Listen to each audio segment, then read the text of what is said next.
Don't forget to grab a mask too, eh? Oh yeah. Thank you. Right. I totally forgot. That's literally, I swear to God, the first time I've done it. It's okay, dude.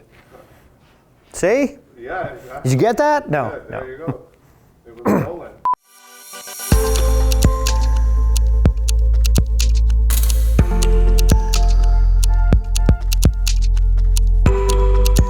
So as a club compliance officer for this season with Montreal, my job and new duties are to basically ensure that the team is following not only the NHL COVID protocols, but also the agreed upon protocols from Quebec Santé Publique.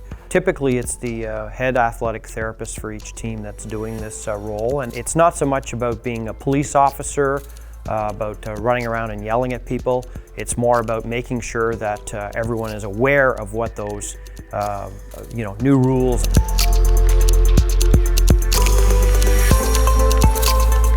With our team here, we're very, very extremely fortunate to have a director of health and safety that works for the Canadians. Her name is Hélène Fortin. Ce que je fais ici, principalement ici, c'est de m'assurer de l'intégrité des tests et que tous les tests sont faits, ainsi que le screening de toute personne qui est autorisée à rentrer dans la bulle. We work hand in terms of trying to make sure that everything around here is up to code.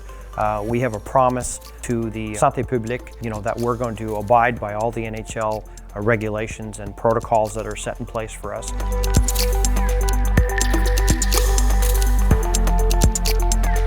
So this season will be like no other before in the fact that we have a whole bunch of new protocols that we have to follow from the NHL. Your everyday life that you had before COVID has changed like it has for everyone else. Cet été, au début, c'est sûr que lorsqu'il y a eu le départ, le hockey pour la reprise des activités, c'était nouveau pour tout le monde, particulièrement pour les coachs et les joueurs qui, eux, n'avaient pas été exposés à ce genre de mesures-là. Donc, leur maison, leur bulle normale était complètement bouleversée parce que là, il n'y avait pas de cuisinier, il n'y avait pas... Les gens arrivaient, faisaient ce qu'ils avaient à faire, ils devaient quitter. C'était pas un moment pour socialiser. Here in our facility, it starts with the moment you arrive. You're wearing your mask, you're walking up to a testing area. We have COVID testing every day that we have to do to ensure that we don't have COVID and we're safe to come in. We also do a screen and a temperature check at home before we get in, and then another screen when we get here before we're allowed admittance. In the therapy room, we're wearing gowns and visors and safety glasses and gloves and everything that's needed to keep us safe in terms of the protocols. La différence avec maintenant, tant on avait un peu d'inquiétude au début cet été, les gens ont intégré les mesures, les façons de faire, et cette session-ci, c'était très différent. Ils savaient à quoi s'attendre et là, c'était une toute autre atmosphère. Les gens étaient heureux d'être là et contents d'être là. Mais c'est les mêmes mesures, ils sont habitués, ils ont le réflexe de prendre leur masque, ils se lavent les mains.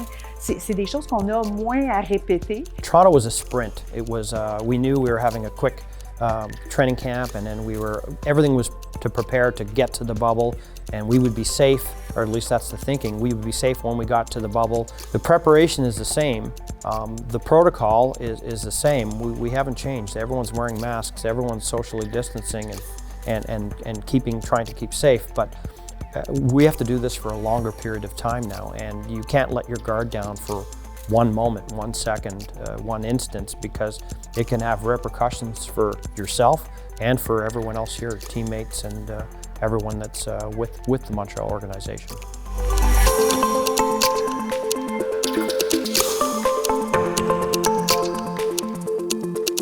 I think the one thing we can look at this whole experience, if we're going to spin it and take a positive out of it in terms of what we can learn from it and use for the future, I think it's just, I would call it hygiene, for lack of a better term. I think that moving forward, when this is all over with, there's some of that hygiene that's got to stay. You know, the washing your hands and using hand sanitizer and you know, okay, maybe we're not wearing masks anymore and we're not physically distancing, but there's that space that's needed to keep everyone safe. I think what we've learned here is that, you know, if we do wash our hands and we do sanitize, it goes a long way even after COVID's gone.